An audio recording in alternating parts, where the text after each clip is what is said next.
Ela ficou conhecida assim porque nunca houve um conflito armado direto entre os Estados Unidos e a União Soviética, já que no caso de uma batalha seria impossível haver vencedores, ou simplesmente sobreviventes. As duas superpotências tinham arsenais nucleares, que criavam um clima de tensão no mundo inteiro na espera de uma guerra atômica. Além disso, certos acontecimentos já mostraram que os Estados Unidos não tinham medo de usar suas bombas. Podemos concluir que a Guerra Fria foi na verdade uma competição de ordem ideológica, bélica, econômica, tecnológica e até mesmo espacial para disputar qual sistema era melhor, o capitalismo ou o socialismo. Para entendermos as origens desse período, precisamos voltar lá no fim da Segunda Guerra Mundial. Lembra que os Estados Unidos e a União Soviética foram aliados na luta contra os nazistas? Essa aliança não durou muito tempo, porque, resumidamente, a União Soviética defendia a expansão do sistema socialista, que é baseado na socialização dos meios de produção, na economia planificada e gerenciada pelo Estado, e o Partido Único, que no caso é o Partido Comunista. Eu recomendo muito você assistir o vídeo sobre a Revolução Russa para entender um pouco melhor a origem dessas ideias. Mas enfim, enquanto isso, os Estados Unidos defendiam a expansão do sistema capitalista, que é baseado na propriedade privada, na economia de mercado e no sistema democrático. Então, é claro que as duas potências uma hora entraram em discordância. Ao final da guerra, a solução foi dividir a Europa em zonas de influência, o Ocidente capitalista e o Oriente socialista, divisão que ficou conhecida como Cortina de Ferro. Esse período também pode ser chamado de Ordem Mundial Bipolar, porque o poder do mundo estava dividido entre essas duas superpotências.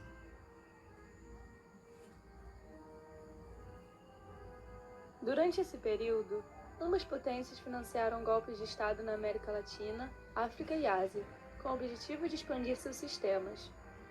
Esses regimes, em geral, eram muito violentos e tinham em comum a forte repressão aos opositores. Em 1947, com o objetivo de reforçar a dominância do capitalismo sobre o mundo, os Estados Unidos impõem a doutrina Truman, um discurso contra a influência comunista onde eles assumem o compromisso de defender o mundo dos soviéticos. Como parte dela, eles lançam o Plano Marshall, que era um oferecimento de empréstimos com juros baixos e investimentos para que os países arrasados pela guerra pudessem se recuperar economicamente, e assim conter o avanço comunista. Em oposição a essa estratégia, a União Soviética criou o Plano Molotov. Como parte dele, em 1949, é lançado o Comecon, que tinha o objetivo oposto do Plano Marshall, pedir que seus aliados socialistas cedessem pela ajuda do inimigo capitalista. Em um cenário que favorecia cada vez mais a tensão entre os dois blocos, a organização de instituições e pactos militares era necessária por parte de ambas. Com isso, do lado capitalista é criada a Organização do Tratado do Atlântico Norte, a OTAN, que ainda existe e é uma das instituições mais poderosas da atualidade. Já do lado socialista foi fundado o Pacto de Varsóvia. Essas organizações funcionam da seguinte maneira: caso um de seus países aliados fosse atacado, as demais partes deveriam imediatamente intervir ou enviar ajuda. Isso colaborou para a emergência dos vários combates indiretos que ocorreram durante esse período, como exemplo a Guerra das Coreias, a Guerra do Vietnã, a Guerra do Afeganistão e a Revolução Cubana. Diante desse último evento, John Kennedy até organizou uma invasão a Cuba, com o objetivo de desestabilizar o regime socialista inaugurado por Fidel Castro, acontecimento que ficou conhecido como Invasão da Baía dos Porcos. Eles falharam, mas isso não evitou que permanecessem espionando a ilha, atividade muito realizada por ambos lados. Em uma dessas missões da CIA, em 1962, um avião americano coletou uma série de imagens que parecia ser uma construção de uma nova base militar.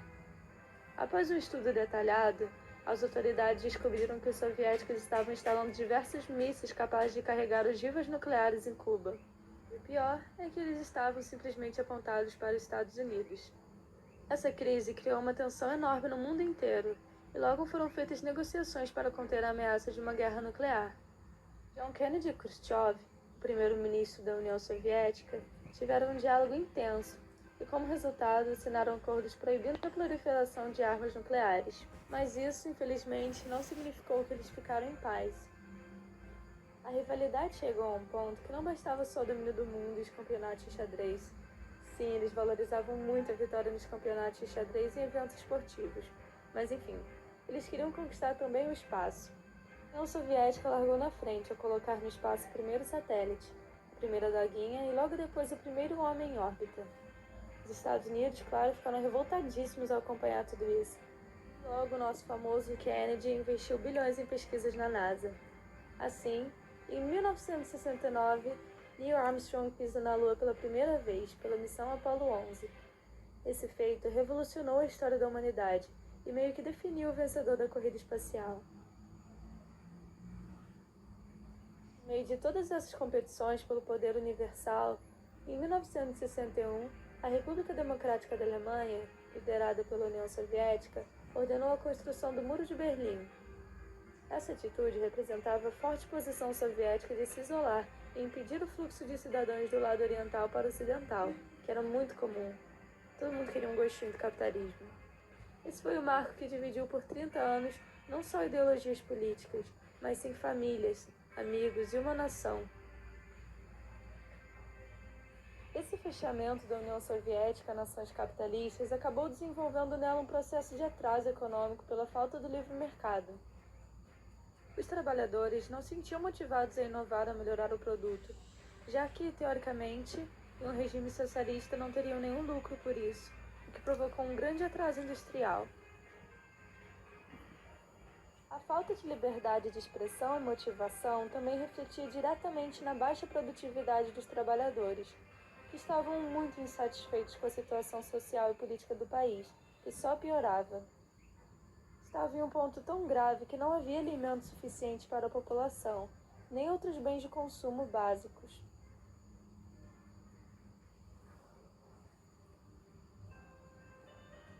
Mas de onde surgiu toda essa crise na União Soviética? Um dos principais motivos foram o autoritarismo e a centralização do poder. Inicialmente, o plano da Revolução Russa era construir uma sociedade democrática, substituindo a autocracia do czar. Acabou que o bloco tomou o mesmo caminho autoritário com a chegada de Stalin ao poder. Na prática, todas as decisões, incluindo a eleição do líder, ficavam nas mãos dos integrantes do Partido Comunista, que por si eram tipo uma elite, recebendo uma série de privilégios. Assim, o cotidiano de 290 milhões de soviéticos era de opressão e exclusão das decisões que tinham forte impacto em sua existência. E se discordassem de alguma coisa, ainda eram mortos, presos ou enviados a campos de trabalho forçados, os gulags. Esses fatores resultaram em uma burocracia extrema para realizar qualquer tarefa do dia a dia. Tudo era uma questão de documentos, selos, procedimentos de identificação e notas, o que tornava os serviços ineficientes. Além disso, durante a Guerra Fria, grande parte dos recursos da União Soviética estavam sendo destinados à corrida espacial, à corrida armamentista, ao abastecimento da força militar na Guerra do Afeganistão e ao apoio a outros países socialistas. Isso gerou enorme instabilidade econômica e política no país. Em 1985, numa tentativa de se recuperar, o líder soviético Mikhail Gorbachev adota duas medidas, a perestroika e a glasnost. A perestroika buscava a reconstrução econômica e a glasnost propunha transparência política, o que mostrou uma tentativa de abrir o país ao mundo. Mesmo após essas reformas, a crise no bloco socialista se intensificava. No leste europeu, ocorreram muitas reivindicações pelo fim do regime socialista e desvinculação da União Soviética, e ela, já incapaz de se sustentar, concedia. Símbolo do fim do bloco socialista e, consequentemente, da Guerra Fria foi a queda do Muro de Berlim, em 1989. Esse acontecimento deu força para o processo de reunificação das Alemanhas.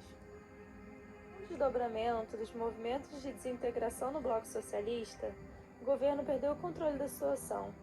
Assim, em 1991, Gorbachev renuncia e a União Soviética se dissolve, dando origem a 15 novos países e sistema capitalista. Estados Unidos saem vitoriosos da guerra, iniciando a chamada Nova Ordem Mundial, ou Ordem Multipolar, porque agora há diferentes centros de poder exercendo influência política, econômica e militar, mesmo sendo os Estados Unidos a maior delas.